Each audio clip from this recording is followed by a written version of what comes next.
दोस्तों, Reliance power limited की बात करें तो स्टॉक के अंदर आज गिरावट देखने को मिल रही है। और इस गिरावट के पीछे सबसे बड़ा रीज़न है कि अनिल अंबानी की और भी प्रॉपर्टी को सीज किया गया ईडी की तरफ से। लगातार अनिल अंबानी ग्रुप की कंपनियों के ऊपर शिकंजा कस रहा है और उनकी प्रॉपर्टी को सीज किया जा रहा है और भारी मात्रा में प्रॉपर्टी अभी ऑलरेडी सीज हो चुकी है। तो लेटेस्ट अपडेट क्या है और इसका क्या निगेटिव असर होगा उसको समझेंगे। दूसरी तरफ अनिल अंबानी को एक राहत भी मिली है, उनकी एक कंपनी नीलाम होने से बच गई है। क्या है आगे की रणनीति? रिलायंस पावर जो स्टॉक इस समय बहुत कमज़ोर दिख रहा है, जो स्टॉक 76 तक पहुंच गया था, वो स्टॉक इस समय 25 से भी नीचे है। क्या आने वाले इसमें यहाँ से बेहतर कर सकता है? अब आने वाला है हमारे सामने क्वार्टर वन से क्या उम्मीद कर सकते हैं, इन सारी बातों को समझने की कोशिश करेंगे इस वीडियो के माध्यम से। लेकिन फ्रेंड्स, उससे पहले अगर आप पहली बार हमारे चैनल पे आए तो चैनल को सब्सक्राइब कर दीजिए, एक बेल आइकॉन दबा दीजिए ताकि जब भी नया वीडियो बने पहला नोटिफिकेशन आपको मिले। वीडियो पसंद आए तो लाइक से ज़रूर कीजिए। चलो फ्रेंड्स, वीडियो स्टार्ट करते हैं। मैं हूँ आपका दोस्त SB दवे और हमारे अपने चैनल ऑनलाइन कमाई में आपका बहुत बहुत स्वागत है। सबसे पहले रिलायंस पावर लिमिटेड के कारोबार की बात करें तो 24.87 पर आप देखिए स्टॉक ट्रेड कर रहा है, जहाँ पे आप देखो कि 1% के आसपास की गिरावट आपको देखने को मिलेगी। तो ये देखिए 25.12 पर क्लोजिंग थी फ्राइडे को और 24.83 पर कमजोरी के साथ शुरुआत हुई। वैसे इंट्राडे में देखें तो 25.08 का हाई बना है, तो स्टॉक आगे बढ़ नहीं पाया, कमजोरी है पूरे दिन में क्योंकि खबर बैड थी, जिसकी वजह से ये लो में 24.51 तक भी गया। हालांकि सीमित दायरे में गिरावट उतनी बड़ी नहीं है, पर स्टॉक बहुत ज़्यादा गिर भी चुका। आप देखिए 20 का लो बना हुआ स्टॉक है और हाई 66 का स्टॉक फिलहाल निचले लेवल पर है।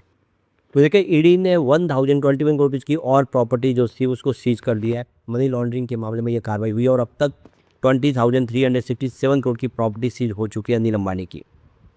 तो ईडी ने आप देखिए 11 जुलाई को रिलायंस अनिल धीरूभाई अंबानी ग्रुप की जो कंपनी है ADAG के खिलाफ मनी लॉन्ड्रिंग जांच में कार्रवाई शुरू कर दी है फिर से।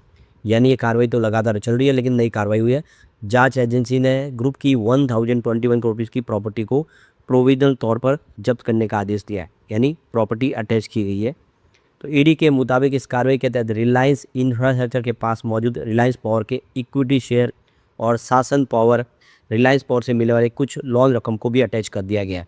तो ये देख सकते हो कि रिलायंस पावर के अंदर जो रिलायंस इंफ्रा के जो शेयर थे उन शेयरों को यहाँ पे जब्त कर लिया गया है, यानी उनकी हिस्सेदारी को जब्त किया गया है। और शासन पावर और रिलायंस पावर में कुछ जो लोन की रकम उसको भी अटैच कर लिया है।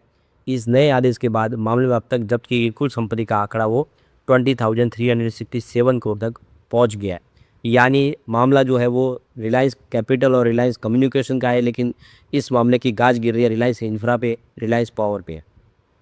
तो ईडी की यह कार्रवाई रिलायंस होम फाइनेंस लिमिटेड यानी RHFL और Reliance commercial finance limited RCFL के खिलाफ केंद्रीय जांच ब्यूरो यानी CBI द्वारा दर्ज की गई FIR के ऊपर आधारित है। CBI की इस शिकायत को आधार बनाकर ईडी ने prevention of money laundering act PML के तहत मामले की जांच शुरू की थी। तो जांच एजेंसी ने अपने बयान में बताया कि जांच के दौरान ये सामने आया है कि RHFL और RCFL द्वारा जुटाए गए 15,548 करोड़ रुपीज़ की जो रकम है, जो पब्लिक फंड को सिस्टमेटिक तरीके से डाइवर्ट कर दिया गया। यानी रकम का जहाँ इस्तेमाल होता उधर नहीं किया गया, बल्कि इसको गलत तरीके से डाइवर्ट करके इसका गैर फायदा उठाया गया रकम का। इस रकम को अनिल अंबानी ग्रुप द्वारा नियंत्रित और प्रबंधित की जाने वाली जो सेल यानी फर्जी या डमी कंपनियां कह सकते हैं, उन कंपनियों के अंदर इसको पैसे को घुमाया गया, नेटवर्क के जरिए इधर से उधर ट्रांसफ़र किया गया, यानी मनी लॉन्ड्रिंग का ये पूरा मामला बना। तो अनिल अंबानी पर इस समय बहुत सारी कार्रवाई चल रही है। ईडी वर्तमान में अनिल अंबानी ग्रुप के खिलाफ कई मामलों की जांच कर रही है। ग्रुप के खिलाफ एंटी मनी लॉन्ड्रिंग कानून है PMLA के तहत 4 FIR दर्ज की हुई है, जिनकी जांच चल रही है अभी। फॉरेन एक्सचेंज मैनेजमेंट एक्ट यानी FEMA के प्रावधानों के उल्लंघन को लेकर भी 3 अलग अलग मामलों में ग्रुप के खिलाफ जांच चल रही है। यानी कंपनी पे PMLA, FEMA, ED, CBI सबकी कार्रवाई चल रही है।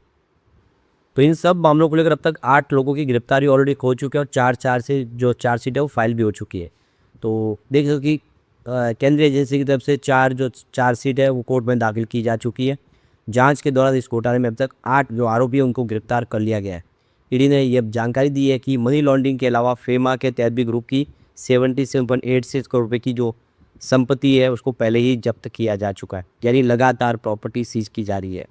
सवाल निकल के आता है कि prevention of money laundering act है क्या। तो पीएमएल के तहत प्रोविजनल अटैचमेंट का मतलब होता है कि आरोपी अब इस संपत्ति जैसे शेयर या लोन अमाउंट को बेच या ट्रांसफ़र नहीं कर सकता। तो जो भी शेयर उनके हैं वो जब्त किए गए, अब वो शेयर नहीं बेच पाएंगे और जो लोन अमाउंट है उसको भी ट्रांसफ़र नहीं कर सकते। जब ईडी को लगता है कि कोई संपत्ति अपराध की कमाई से बनाई गई है तो वह उसे अस्थायी रूप से 180 दिनों के लिए जब्त कर लेती है।